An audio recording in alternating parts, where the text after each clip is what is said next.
প্রিয় দেশবাসী, আপনারা জানেন আমরা দীর্ঘ ১.৫ দশকের আওয়ামী জাহিলিয়াতের শাসনের পরে আজকে আমরা মুক্ত বাংলাদেশে সেই সংসদ ভবনকে আমরা ফ্যাসিবাদ মুক্ত করেছি। সেই সংসদ ভবনের সামনে আমরা গণতান্ত্রিক প্রক্রিয়ায় সেই সংসদ ভবনে যাওয়ার জন্য আজকে আমরা মানিক মিয়া এভিনিউতে এসে দাঁড়িয়েছি। পিনাকি ভট্টাচার্য, সাংবাদিক ইলিয়াস, ডক্টর কনক সরওয়াল, এই ৩ ব্যক্তি রাজনীতির মোড় ঘুরিয়ে দিচ্ছে। সেনাপ্রধানের খায়েশ ভারতের বড় প্রজেক্ট এবং ভারতের কাছে ছাত্র জনতারও অনেকে হয়তো বিক্রি হয়ে গিয়েছিল সেনাবাহিনীর কাছে, সবকিছু তস নস করে দিচ্ছেন এই ৩ ব্যক্তি। দ্রুত সম্ভব হলে আজকে এই মুহূর্তে আপনি সব রাজনৈতিক দলকে আপনার অফিসে ডাকুন, আজকে ডেকে তাদের কাছে রোজা মুখে উত্তর চান। ওই ভিতরে একটা বলে আসবে, বাহিরে বিবৃতি একটা দিবে, ফেসবুকে একটা লিখবে, পত্রিকায় আর একটা আসবে, মন্তব্য বক্তব্যতে ইনিয়ে বিনিয়ে বলবে আওয়ামী লীগকে নিষিদ্ধ করতে চাই, তবে যারা অপরাধ করেছে তারা। আমার সাথে কোনো আওয়ামী লীগের কম্প্রোমাইজই নাই, কোনো অপরাধ নাই। এই দেশে আওয়ামী লীগের কোনো নিশ্চিহ্ন থাকতে পারবে না। এই আওয়ামী লীগ আমার দেশের খুনি, লুটেরা, হত্যাকারী, নির্যাতনকারী, নিপীড়নকারী, ওদেরকে নিষিদ্ধ করতে হবে। দর্শক, আজকের এই ভিডিওটি দেখলে আপনারা রীতিমতো অবাক হয়ে যাবেন। আপনারা জানেন ইতিমধ্যে আওয়ামী লীগ সরকারের পতন হয়েছে। এখন ক্ষমতায় আছেন অন্তর্বর্তী সরকার ডক্টর মোহাম্মদ ইউনূস। অন্তর্বর্তী সরকারের মাননীয় উপদেষ্টা ডক্টর মোহাম্মদ ইউনূস থাকাকালীন দেশে কি কি ঘটনা ঘটে যাচ্ছে তা আপনাদের প্রমাণ সহকারে দেখাবো। দর্শক, কথা আর বাড়াবো না, ভিডিওতে চলে যাব। তার আগে আপনাদের কাছে ছোট্ট একটি অনুরোধ, আপনি যদি আমাদের চ্যানেলে নতুন দর্শক হয়ে থাকেন তাহলে অবশ্যই চ্যানেলটি সাবস্ক্রাইব করে পাশে থাকা বেল আইকনটি বাজিয়ে দিতে ভুলবেন না। যারা অলরেডি আমার চ্যানেলটি সাবস্ক্রাইব করেছেন তাদেরকে জানাই অসংখ্য ধন্যবাদ। চলুন ভিডিওটি শুরু করা যাক। আজকে ডেকে তাদের কাছে রোজা মুখে উত্তর চান। ওই ভিতরে একটা বলে আসবে, বাহিরে বিবৃতি একটা দিবে, ফেসবুকে একটা লিখবে, পত্রিকায় আর একটা আসবে, মন্তব্য বক্তব্যতে ইনিয়ে বিনিয়ে বলবে আওয়ামী লীগকে নিষিদ্ধ করতে চাই, তবে যারা অপরাধ করেছে তারা। আমার সাথে কোনো আওয়ামী লীগের কম্প্রোমাইজই নাই, কোনো অপরাধ নাই। এই দেশে আওয়ামী লীগের কোনো নিশ্চিহ্ন থাকতে পারবে না। এই আওয়ামী লীগ আমার দেশের খুনি, লুটেরা, হত্যাকারী, নির্যাতনকারী, নিপীড়নকারী, ওদেরকে নিষিদ্ধ করতে হবে। আমাদের ইস্যু এখন একটাই, ডক্টর মোহাম্মদ ইউনূস আপনি আওয়ামী লীগকে নিষিদ্ধ করে দিন, আমরা সবাই শান্ত। আপনি নিষিদ্ধ করে দিন, আমরা সবাই শান্ত, প্রমিস করলাম। কিন্তু আপনি নিষিদ্ধ করবেন না, তারপরে পরিস্থিতি যদি ভিন্ন দিকে ধাবিত হয় সেজন্য আপনাকেই দায়িত্ব নিতে হবে। অতএব ডক্টর মোহাম্মদ ইউনূস, আপনাকে যে চ্যালেঞ্জটা দিলাম আপনি এটা গ্রহণ করতে পারবেন? যদি পারেন জাতির বীর হিসেবে থাকবেন, না পারলে জাতির কাছে নিকৃষ্ট হয়ে বিদায় নিতে হবে। দেশ অশান্ত হওয়ার পূর্বেই ডক্টর মোহাম্মদ ইউনূস যে কাজটি এমার্জেন্সি এখনই করতে পারেন তা হচ্ছে বাংলাদেশের ফেসিবাদ বিরোধী আন্দোলনে সক্রিয় সকল রাজনৈতিক দলগুলোকে, রাজনৈতিক দলের প্রধানদেরকে যমুনায় ডেকে এমার্জেন্সি মিটিং করুন। আপনার সেই মিটিংয়ের সামনে তাদের সামনে লিখিত কাগজ দিন, কাগজে লেখা থাকবে বাংলাদেশে আওয়ামী লীগের রাজনীতি নিষিদ্ধ আপনি চান কিনা। দলের নাম লিখুন, মতামত লিখুন, নিচে সিগনেচার করুন।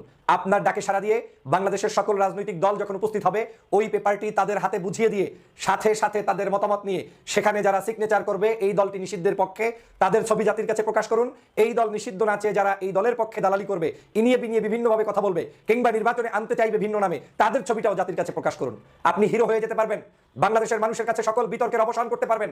আপনি বিশ্বের বিভিন্ন দেশের কাছে জবাব দিতে পারবেন যে বাংলাদেশের সমগ্র রাজনৈতিক দল চেয়েছে যেই কাজটি আমার, সেই কাজের বিকল্প করার কোনো ওয়ে নেই। যদিও আপনাদেরকে বারবার বলেছি 5ই আগস্টে আপনাদেরকে বাংলাদেশের জনগণ সিদ্ধান্ত দিয়ে দিয়েছে যে এই শেখ হাসিনা এবং ফ্যাসিবাদের পুনর্বাসন কোনোভাবে মেনে নিবে না, কিন্তু তারপরেও আপনারা ঘুরিয়ে ফুরিয়ে পেঁচিয়ে এই দলটাকে পুনর্বাসনের জন্য যে প্রচেষ্টা অব্যাহত রাখছেন সেটাতে আপনি হালে পানি পাবেন না। বাংলাদেশে যদি কোনো রাজনৈতিক দল এই মুহূর্তে সিদ্ধান্তহীনতায় থাকে, ভুল করে, স্টেটমেন্ট রংলি দেয় এবং আওয়ামী লীগের পক্ষে কোনো অবস্থান গ্রহণ করে ইনিয়ে বিনিয়ে যে কোনো মূল্যে, তাদের অবস্থান বাংলাদেশে কিন্তু থাকবে না। কারণ বাংলাদেশে আওয়ামী লীগের অবস্থান যে পথে গিয়েছে, আওয়ামী লীগদের দোসরদের অবস্থানও সেই পথে যাবে। আমি ডক্টর মোহাম্মদ ইউনূস সাহেবকে এই কাজটি কেন করতে বলছি? আমি এজন্যই বলছি আপনি একজন বড় খেলোয়াড়, আমি জানি আপনি একজন নোবেল লরিয়েট, আপনি বিশ্ববিখ্যাত ব্যক্তি, আপনি দেশি বিদেশি বিভিন্ন চক্রান্ত আপনি কিন্তু ধুলায় মিশিয়ে দেওয়ার মতো যোগ্যতা, কৌশল, হেকমত আপনার জানা আছে। কিন্তু আপনি নিশ্চয়ই এখন যে সুযোগটা পেলেন এই সুযোগ আর কোনোদিন আসবে না। আপনি যদি আজকের এই আওয়ামী লীগকে সমস্ত রাজনৈতিক দল ডেকে এনে নিষিদ্ধ না করেন, এই রাজনৈতিক দলগুলোই একটা সময় বলে ফেলবে যে বাংলাদেশে ডক্টর মোহাম্মদ ইউনূস চাইনি তাই নিষিদ্ধ হয়নি, ইউনূস সাহেবের সরকার চাইনি তাই নিষিদ্ধ হয়নি। আর আপনি যদি সত্যিকার অর্থে বাঘের বাচ্চা হয়ে থাকেন, আপনি এই মানুষগুলোকে ডেকে এনে তাদেরকে প্রশ্নের সামনে ফেলে দেন। রাজনৈতিক দলগুলোকে ডেকে এনে ইন্টারভিউ নিয়ে নিন, তাদেরকে ডেকে এনে কাগজে বলতে বলুন যে কে কি চায়, কে কি চায় না। আজকে যদি আপনি তাদেরকে ডেকে এনে জাতির কাছে প্রকাশ করে দিতে পারবেন, জাতি আপনাকে হিরো হিসেবে মেনে নিবে, সমাজের মানুষের কাছে আপনি সমাদৃত হবেন। আর যেই দলগুলো আমার বিশ্বাস এই আওয়ামী লীগকে পুনর্বাসন করতে চেষ্টা করবে তারা ধূলিসাৎ হয়ে যাবে, আর যেই দল আওয়ামী লীগের বিপক্ষে থাকবে, আওয়ামী লীগকে পুনর্বাসন করবে না, তারাই আগামী রাজনীতিতে টিকে থাকবে। অতএব আমাদের পথ খোলা, পথ বেরি সহজ। এই সহজ কাজটা না করলে বাংলাদেশে জাতিগতভাবে, শ্রেণীগতভাবে, পেশাগতভাবে বিভিন্ন দল মত আদর্শের মানুষদের মধ্যে বিভিন্ন ধরনের মতানৈক্য তৈরি হবে। সেটা এক ধরনের গৃহযুদ্ধের দিকে ধাবিত হবে, যেটা বাংলাদেশের জন্য কোনোদিন কল্যাণকর নয়। বাংলাদেশের বিভিন্ন বাহিনী আমাদের দেশের সম্পদ, জাতির সম্পদ। আমাদের এই সরকার আজকে যদি অস্থিতিশীল পরিস্থিতি হয়, তাহলে এজন্য বিদেশিরা আজকের বিভিন্ন জায়গায় বসে নখ টাকাবে। আওয়ামী লীগ শেখ হাসিনা পিছনে বসে নখ টাকাবে। তারা এখন চাচ্ছে বাংলাদেশে যে কোনো মূল্যে যদি একটি অস্থিতিশীল পরিবেশ তৈরি করা যায়, তাতেও তারা খুশি। আর এই বাংলাদেশে যদি কোনোভাবে যদি কারো পদত্যাগ করানো যায়, তাহলেও তারা খুশি। আর যদি বাংলাদেশে সেনা শাসন আনা যায়, তাতেও তারা খুশি। আর যদি বাংলাদেশে বিশৃঙ্খলা তৈরি করা যায়, তাতেও তারা খুশি। আর যদি বাংলাদেশে আপনার আমার মতামতকে উপেক্ষা করে আওয়ামী লীগকে পুনর্বাসন প্রক্রিয়ায় নতুন করে নির্বাচনে আনার সুযোগ করা হয়, সেটা সাবের চৌধুরীর নামে হোক আর আপনার কি বলে ওই যে অন্য আওয়ামী লীগের নেতাদের নামে হোক, সোহেল তাদের নামে হোক, তাতে আওয়ামী লীগের কোনো সমস্যা নেই। আওয়ামী লীগ চায় যে কোনো মূল্যে ফিরে আসতে, আর আমরা চাই আওয়ামী লীগ যে খুন করেছে, গুম করেছে, হত্যা করেছে, নির্যাতন করেছে, নিপীড়ন করেছে, 16 বছর পর্যন্ত মানুষের ভোটাধিকার হরণ করেছে, তার সাথে আমার কোনো কম্প্রোমাইজ নাই। আমার ইস্যু একটাই, আওয়ামী লীগকে নিষিদ্ধ করেন। আমি আপনার বাংলাদেশে গত 8 মাস যেভাবে আমরা শান্ত থেকেছি, সুন্দরভাবে থেকেছি, আপনাদেরকে সমর্থন করেছি, আমরা সেভাবেই করে যাব। কিন্তু আওয়ামী লীগকে নিষিদ্ধ না করলে আপনাদের বিরুদ্ধে যে জনগণ ফুসে উঠবে, সেটা আপনি থামাবেন কেমনে? আপনাকে ভাবতে হবে, বাংলাদেশে আপনাকে বসিয়েছে এই দেশের মুক্তিযুদ্ধ যেটা সংগঠিত হয়েছে, এই যে 24-এর গণঅভ্যুত্থান এবং যুদ্ধ সংগঠিত হয়েছে, এই যুদ্ধে অংশগ্রহণকারী ব্যক্তিরাই আপনাদেরকে ক্ষমতার মস্তদে বসিয়েছে। এই বাংলাদেশে ভাবলে হবে না যে বাংলাদেশ আপনি আমি কেউ স্বাধীন করে দিয়েছি। এই বাংলাদেশ সমস্ত জনগণ মিলে ঐক্যবদ্ধভাবে শেখ হাসিনাকে বিতাড়িত করে স্বাধীন করেছে। এর মানে এই নয় যে আপনাদেরকে বসানোর পরে আপনারা শেখ হাসিনার কাজই করে যাবেন। ডক্টর মোহাম্মদ ইউনূস সাহেব, বিশ্বাস করেন আপনি এই রোল প্লেটা করেন। আপনি যদি এখন করতে পারেন, আমি চ্যালেঞ্জ ছুড়ে দিলাম, একদিনের মধ্যে বাংলাদেশের যত ক্ষোভ আছে, বিক্ষোভ আছে, সব দমন হয়ে যাবে, বন্ধ হয়ে যাবে, এবং সবাই মিলে তখন আসল মুনাফিক চেনা শুরু করে দিবে। আপনি রাজনীতিবিদদের সাথে এই গুলিটা খেলুন, এই দাবার করতে ছেড়ে দিন, দেখেন কোন দল কিভাবে মন্তব্য করে, কোন ব্যক্তি কি মন্তব্য করে, কি কারণ তারা লেখে, নিষিদ্ধের পক্ষে কেন অবস্থান তারা নিতে পারে কি পারে না, সেটা স্পষ্ট হবে। আর যখনই স্পষ্ট হবে, তখন দেখবেন বাংলাদেশের মানুষ আপনাকে আর গালি দিবে না। তখন ওই রাজনীতিবিদদের মধ্যে কেউ যদি আওয়ামী লীগকে রক্ষা করতে চায়, রক্ষা করার নেতৃত্ব দিবেন। 75-15 আগস্টে একটা বিপ্লবের পর যেরকম আবার আওয়ামী লীগ ফিরে এসে ফেসিস্ট হয়ে উঠেছিল, সেই ঘটনার পুনরাবৃত্তি যাতে না হয়, 24-এর বিপ্লবীদের যাতে আবার ফাঁসি না হয়, দেশ ছেড়ে পালাতে না হয়, সেজন্য বিপ্লবের পূর্ণতা দানকারী হিসেবে এই 3 ব্যক্তি নেতৃত্ব দিচ্ছেন, দিয়ে যাবে। দেখেন, রাজনীতিবিদদের প্রতি আস্থা রাখা যায় না। যেমন আমির জামাত নিজেই সেনাবাহিনীকে দেশপ্রেমিক সার্টিফিকেট দিয়ে এখন তিনি নিজেই সেনাবাহিনীর বিরুদ্ধে ইঙ্গিতমূলক কথা বলতে বাধ্য হচ্ছেন। অথবা সেনাবাহিনীকে যেভাবে অ্যাবসলিউটলি দেশপ্রেমিক সার্টিফিকেট দিয়েছে, এটা জামাত শিবিরের লোকজনই পছন্দ করতে পারেনি। এর মানে আসলে পুরোপুরি আস্থা বা কারো উপর রাখা যায় না। রাজনীতিবিদদের অনেক লিমিটেশন থাকে, অনেক স্বার্থ থাকে, অনেক রিয়ালিটিস থাকে। যেমন হাসনাত শারজিস্তা অনেক সময় তাদের অবস্থান, অনেক কিছু পরিবর্তন বা দলের বাস্তবতা, দলের তাদের যে ফোরামের মিটিং এর অনেক কিছু তাদেরকে মানতে হয়, চাইলেও অনেক স্ট্যান্স নিতে পারেন না। টাকা পয়সার বাস্তবতা তো আছেই। কিন্তু এই লিমিটেশনগুলোর ঊর্ধ্বে পিনাকি ভট্টাচার্য, সাংবাদিক ইলিয়াস এবং ডক্টর কনক সরওয়ার, এই যে দেখেন, সেনাপ্রধানের বিরুদ্ধে যে এখন তীব্র জনমত, সেনাপ্রধান যে এখন ওয়াকারুজ্জামান সাহেব যে এখন তীব্র জনরোষের মধ্যে পড়েছেন, একটা কঠিন পরিস্থিতিতে পড়েছেন, সরকারও সেনাপ্রধানের বিরুদ্ধে সোচ্চার হয়েছে। আসিফ মাহমুদ স্পষ্টভাবে জানিয়ে দিয়েছেন যে সেনাপ্রধান এগুলো কি শুরু করেছেন। আসিফ মাহমুদের সাথে ডক্টর আসিফ নজরুল একটা ফোন আলাপ ফাঁস হয়েছে। আমি জানি এটা সত্য কিনা, সত্য না হলেও ঘটনা এরকমই যে তিনি ব্যারাকে থাকবেন, তিনি পলিটিক্স নিয়ে তো কথা বলেন কেন? আওয়ামী লীগকে নিয়ে ইনক্লুসিভ রাজনীতি নির্বাচন করতে হবে নাকি, নির্বাচন কয় মাস পর হতে হবে, 18 মাস নাকি, এটা নিয়ে তিনি এত কথা বলবেন কেন?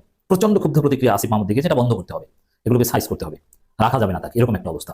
তো এই যে হাসনাত আব্দুল্লাহ একটা ফেসবুক পোস্ট দিয়ে রাজনীতিতে তোল পাঁচ সৃষ্টি করে দিয়েছেন, যে 11 মার্চ সেনা ক্যান্টনমেন্টে যে বৈঠক তাদেরকে ডেকে নিয়ে আওয়ামী লীগকে পুনর্বাসন করার যে অফার তাদেরকে দেওয়া হয়েছে বিভিন্ন কিছুর বিনিময়ে, তোমরা চুপ থাকো, অমুক তমুক, এই সব কিছু ঘটানো সম্ভব হয়েছে পিনাকি ভট্টাচার্য, ডক্টর কনক সরওয়ার, সাংবাদিক ইলিয়াসদের কারণে। এরা ভিতরে অনেক তথ্য জানেন, এগুলো ফাঁস করে দেন, এবং এরা কোনো কথা বললে জনমত সেদিকে যায়, যার ফলে এখন রাজনীতিবিদরা সাহস করছেন এদের বিরুদ্ধে কথা বলার।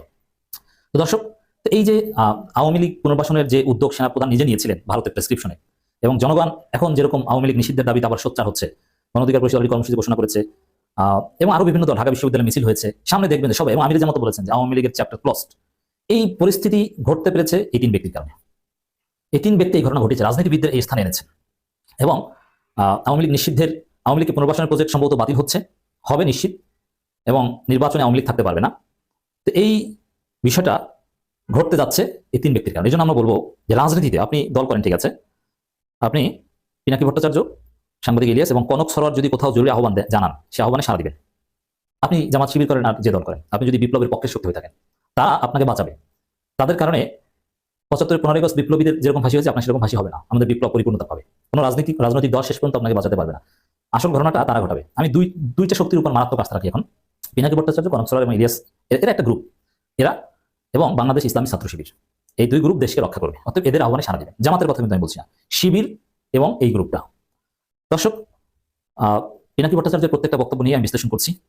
ডক্টর কনক সরওয়ারের একটা লেখা আপনাদেরকে শোনাচ্ছি। জেনারেল ওয়াকার নাকি তার উইজডম দিয়ে আওয়ামী লীগকে পুনর্বাসন করবে, হা হা, এখন এটা পারবে না, এটা অলরেডি এইসব প্রজেক্ট খেয়ে এখন ওয়াকা কান্নাকাটি শুরু করেছেন মনে হয়। কারণ এটা 70 দশকের 80 দশক না, সকাল সন্ধ্যা সেনা অভ্যুত্থান করবেন আর জনগণ আঙ্গুল চুষবে, ওইসব কামান টামান জনগণ ভয় পায় না, ওগুলো খেয়ে ফেলতে পারে। জনগণ এখন ডক্টর ইউনূসের উপর ট্রাস্ট রাখে। আওয়ামী লীগকে ফেরাতে সেনাবাহিনীর ভেতরে পলাতক হাসিনার পাঁচাটা সক্রিয় হয়ে উঠেছে। ইনক্লুসিভ ইলেকশনের নামে আওয়ামী পুনর্বাসনের পরিকল্পনা প্রায় চূড়ান্ত। হাসনাত আব্দুল্লাহ সহ আরও দুজনকে গত 11 মার্চ ক্যান্টনমেন্টে ডেকে নিয়ে নরমে গরমে বোঝানোর চেষ্টা চলে। হাসনাতের ফেসবুক স্ট্যাটাস কমেন্টস যেন ওয়াকারের মুখের নেকাব সরে গেছে। তিনি হাসনাতদের বলেছেন, you people know nothing, you lack wisdom and experience, we are in the service for at least 40 years, তোমার বয়সের থেকে বেশি। এছাড়া আওয়ামী লীগ ছাড়া ইনক্লুসিভ ইলেকশন হবে না। এই উইজডম জেনারেল চুপ করে সরাইতে দেয় নাই। শিরিন শারমিন গোপনে পাসপোর্ট করার বিষয়টি ধরা পড়ার পরও তাকে বউয়ের আদরে, মানে জামাই আদরের বিপরীতে সেনা অফিসার্স মেশে থাকতে দেওয়া হয়েছে। আরও অনেক আওয়ামী ক্রিমিনাল ও এখনও তার আশ্রয়ে। আরও যে কত কাহিনী। হাসিনার পাঁচাটা সর্বোচ্চ সুবিধাভোগী এই মুরব্বী এখন উইজডম বা পাণ্ডিত্য ঝাড়ছে। দেখি আপনার উইজডমের দৌড় হ্যাডাম থাকলে আওয়ামী লীগকে পুনর্বাসন করে দেখান। এই যে হুমকিটা কনক সরকার দিয়েছে, এটা ওভারকাম করার কোনো সক্ষমতা সেনাপ্রধানের বাপেরও নেই। শেখ মুজিব কবর থেকে উঠেও পারবে না।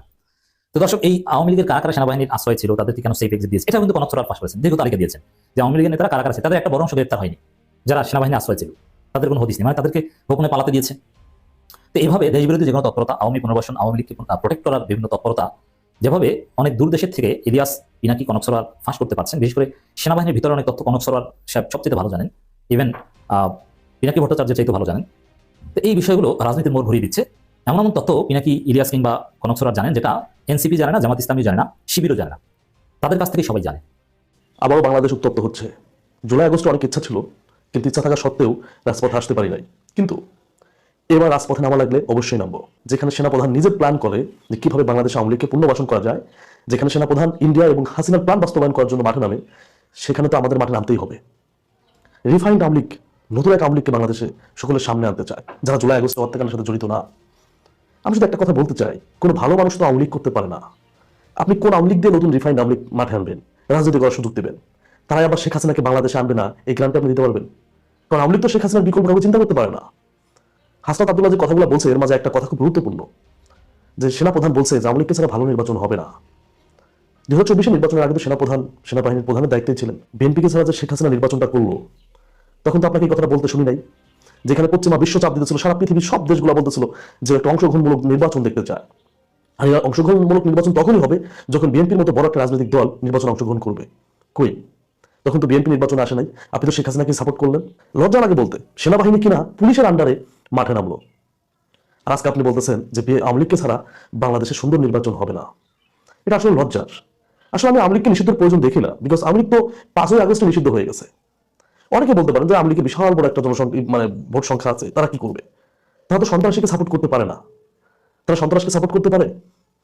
আজকে আপনি রিফাইন্ড আওয়ামী লীগের কথা বলতেছেন। এই রিফাইন্ড আওয়ামী লীগ দিয়ে বাংলাদেশ আবার নতুন করে বাংলাদেশের মানুষের রক্ত কিভাবে চুষে খাওয়া যায় সেই পরিকল্পনা করবে।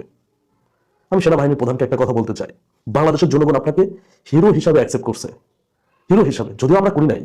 কারণ ওই 5 আগস্টের পর থেকেই বলতেছি যে রাষ্ট্রপতি, সেনাবাহিনী। দর্শক, সম্পূর্ণ ভিডিওটি দেখলেন, আশা করি বিষয়টি বুঝতে পেরেছেন। এ নিয়ে আপনার গুরুত্বপূর্ণ মন্তব্যটি অবশ্যই কমেন্ট বক্সে জানিয়ে দিবেন। ধন্যবাদ।